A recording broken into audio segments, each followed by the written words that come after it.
नमस्कार friends, Marathi serial ॲक्टमध्ये मी तुम्हा सर्वांचं स्वागत करते। टिपक्यांची रांगोळी या मालिकेच्या आजच्या भागामध्ये आपण पाहणार आहोत। इकडे आता सगळ्यांची स्वयंपाकाची तयारी चाललेली असते। सुहा म्हणत असते, मी ताटं वाढायला घेते, आपण सगळे जेवून घेऊया। त्यावर माई म्हणत असतात, तुम्ही जेवून घ्या, मी काही जेवणार नाही। पण्णा म्हणत असते, का माई, काही तब्येत बरोबर नाही का? माई आता म्हणत असतात, मी बरी आहे, पण आजपासून मी उपवास करणार आहे। सुहाई म्हणत असते, का? त्यावर माई म्हणत असतात की मी मानसीसाठी उपवास केलेले आहेत। सुहा म्हणत असते, माई, पण हे कशासाठी? तुम्हाला एकतर बीपीचा त्रास आहे आणि तुम्ही हे कशासाठी केलेलं आहे? माई म्हणत असतात की सुहा, मला हे व्रत मोडता येणार नाही। तेवढ्यातच तिथे अप्पू येते आणि अप्पू हे सगळं ऐकते। अप्पू म्हणत असते, काय हे चाललेलं आहे, एक भुकटी व्हॉट? त्यावर माई सांगू लागतात की एक वेळच जेवायचं आणि दिवसभर उपवास करायचा। मानसी घरी येईपर्यंत मी तसंच करणार आहे आणि देवाला मी उपवास केलेला आहे। सुहा म्हणत असते, पण मला हे मान्य नाही। आता अप्पू म्हणत असते की सुहाई, मी समजवते माईला। आता अप्पू ही माईला म्हणत असते। अप्पू आता म्हणत असते, माई, तुझं माझ्यावरती किती प्रेम आहे? माई म्हणत असतात, हा काय प्रश्न आहे? अप्पू म्हणत असते की मी तुला आधीच सांगितलं होतं, मी फक्त प्रश्न विचारणार आहे। त्यावर अप्पू म्हणत असते की माई, सांग, तुझं माझ्यावरती किती प्रेम आहे? माई आता म्हणत असतात, माझं तुझ्यावरती खूप प्रेम आहे आणि तुला त्रास झालेला मला अजिबात आवडत नाही। अप्पू माईंना म्हणत असते, हा माई, मला तेच म्हणायचं आहे, तुम्ही ज्या देवासाठी उपवास करता, मग त्या देवाला तुम्हाला त्रास झालेला आवडेल का, हे मला म्हणायचं आहे। तेवढ्यातच तिथे शशांक येतो। अप्पू आता म्हणत असते, ज्या वेळेला मानसी वहिनी घरी येईल त्यावेळेला तिला हे समजलं की माई तिच्यासाठी उपास तापास करत होती, नवस करत होती, मग तेव्हा तिला कसं वाटेल? माई म्हणत असते, तुझं म्हणणं पटत आहे मला, पण देवाला केलेला नवस फेडणार नाही तर पाप लागतं। अप्पू माईंना म्हणत असते, तू देवाला सांग, तुझ्या वतीने आता तुझे अप्पू हा उपवास करेल।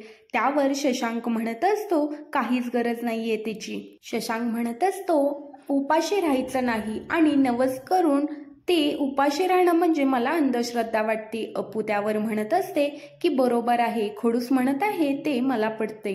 अप्पू आता एक आयडिया सुचवते, माई, तू उपाशी राहण्यापेक्षा ज्या माणसाला खरंच भूक लागली आहे त्याला तू जेवू घाल। आता सगळ्यांना अप्पूचं म्हणणं पटतं। पण्णा म्हणत असते, तुमचं सगळ्यांचं झालं असेल तर मी जेवायला घेते। सुमी म्हणत असते, तुमचं अप्पूचं कौतुक ऐकून पोट भरलं असेल, पण आम्हाला भूक लागलेली आहे। पण्णाला तर राग येतो आणि पण्णा तिथून निघून जाते। तर इकडे आता सुमी, अप्पू आणि कुकी हे बोलत बसलेले असतात।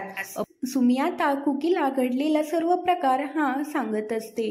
आता सुमी म्हणते की त्यावरती शशांकने अप्पूला शब्बासकी पण दिलेली आहे। इथे आता कुकी आणि सुमी हा अप्पूला समजावत असतात आणि तिला शशांकडे पाठवत असतात। अप्पू आता शशांकडे जायला नाही म्हणत असते आणि कुकी, सुमी तिला समजवत असतात। कुकी म्हणत असतो की पण तुझ्यासाठीच तो आज घरी थांबलेला आहे ना, तू त्याला कॉपी घेऊन जा। अप्पू म्हणत असते, हो, तुम्ही म्हणताय म्हणून मी त्याला कॉपी घेऊन जाते। असं म्हणून आता अप्पू ही शशांकच्या रूममध्ये कॉपी घेऊन जाते। इथे सुमी कुकीला म्हणत असते, अप्पू अशी शशांक दादापासून लांब राहिली तर नेत्रा ह्याच गोष्टीचा फायदा घेईल।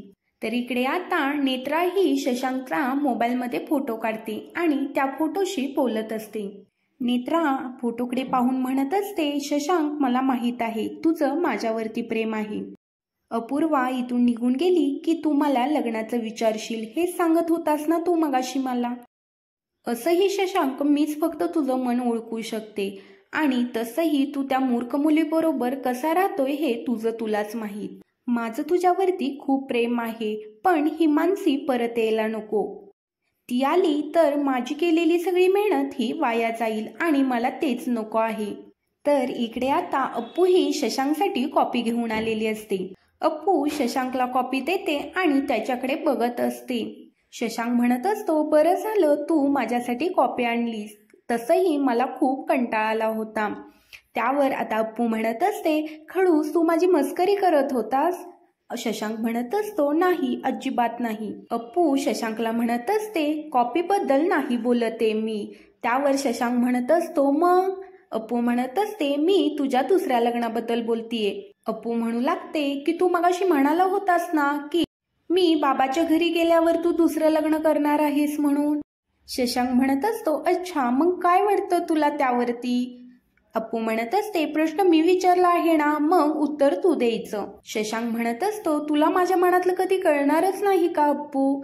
अप्पू म्हणत असते, अरे सरळ सरळ सांग ना, तू दुसरं लग्न करणार आहेस की नाही म्हणून. शशांक अप्पूला म्हणत असतो, खरंच सांगू का तुला? अप्पू म्हणत असते, सांग. शशांक म्हणत असतो, जेव्हा मला मूड होईल तेव्हा मी सांगेल. इथे अप्पू आता शशांकवरती चिडलेली असते. इथे अप्पू आता बेडवर येऊन बसते आणि ती विचार करत असते, शशांक दुसरं लग्न करेल की नाही. आता शशांक हा या गोष्टीची खूप मजा घेत असतो. शशांक अप्पूला म्हणत असतो, चला मी फ्रेश होऊन येतो. तर इकडे आता कुकी आणि सुमी हे दोघे बोलत असतात. कुकी म्हणत असतो, मला अप्पू आणि शशांक वेगळे होतील असं वाटत नाही, कारण शशांक हा नेत्राला भाऊ देत नाही. सुमी आता म्हणत असते, हो तेच तर आहे ना, त्यामुळे नेत्रा अपूर्वाला मॅनिप्युलेट करतीये. कुकी आता सुमीला म्हणू लागतो की नेत्राचं लग्न झाले आहे की नाही हे आपल्याला माहीत नाही. आता आपण तिची जासूसी करायची आणि तिची पूर्ण कुंडलीच काढायची. तेवढ्यातच तिथे आता अमेय आलेलं असतो. अमेय सुमीला म्हणत असतो, कोणाची कुंडली काढायची आहे? त्यावर आता सुमी म्हणत असते, अरे बघ ना, नेत्राचा आता नवीन नवीन लग्न झालेलं आहे आणि ती आपल्या वरुणला सांभाळते. त्यावर आता अमेयला खूप वाईट वाटतं आणि तो म्हणत असतो, हे सगळं माझ्यामुळेच झालेलं आहे, त्यामुळेच नेत्राला इथे थांबावं लागलेलं आहे. मानसीने नेत्राला वचन दिलं आहे, त्यामुळेच त्या वचनासाठी ती आपल्या घरात मध्ये राहत आहे. या गोष्टीचं अमेयला इथे खूप वाईट वाटत असतं. तर इकडे आता शशांक हा अपूर्वाचं कौतुक करत असतो आणि अपूर्वाला म्हणत असतो, अपूर्वा तू कधी कधी खूपच छान बोलून जातेस. तू माईच्या भावना जपत जपत जे काही माईला सांगितलं ते मला खूप आवडलं. शशांक अप्पूला आता म्हणत असतो, तुझा अभ्यास कसा चालला आहे? अप्पू म्हणत असते, छान चालू आहे. अप्पू म्हणत असते की पण मी आता तुझ्या मनामध्ये जे काय आहे ते ओळखलं की तू मला आईस्क्रीम द्यायचं. शशांक म्हणत असतो, नाही, चॉकलेट देणार. तर पुन्हा तू अभ्यासाला सुट्टी घेणार. अपूर्वा म्हणत असते, पण तुला काय प्रॉब्लेम आहे? इथे आता शशांक हा अप्पूला समजावत असतो आणि तेवढ्यातच दाराचा आवाज येतो. शशांक दार उघडायला उठतो तर पुढे नेत्रा असते. शशांक म्हणत असतो, मला वाटलंच तूच असणार म्हणून. नेत्रा ही आता ब्लँकेट मागायला आलेली असते. शशांक नेत्राला म्हणू लागतो, तुला आता ब्लँकेटचं कारण मिळालं का? नेत्रा म्हणत असते, अरे थंडी वाजत आहे म्हणून आलीये. इथे नेत्रा आता शिंकायचं नाटक करत असते. शशांक म्हणू लागतो की एवढ्या खोल्या आहेत, तुला आमचीच खोली मिळाली का ब्लँकेट मागायला? सर, एवढ्या रात्री कोणाला उठवू मी? त्यावर आता अप्पू म्हणत असते, थांब मी तुला देते ब्लँकेट. अप्पू उठते आणि कपाटातलं ब्लँकेट काढून हे नेत्राला देते. पण नेत्राला हे अप्पू आणि शशांकचं ब्लँकेट हवं असतं. नेत्राने ब्लँकेट हातावरती घेतल्यावर आता शशांक म्हणत असतो, ए नेत्रा, ते ब्लँकेट खाली ठेव, आणि तिला ब्लँकेट ते खाली ठेवायला सांगतो. नेत्राने आता शशांकचा टी शर्ट घातलेला असतो. शशांक आता खूप चिडतो आणि नेत्राला म्हणत असतो, नेत्रा, पण तू माझा टी शर्ट का घातला आहेस? अप्पू आता शशांकला समजवण्याचा प्रयत्न करत असते.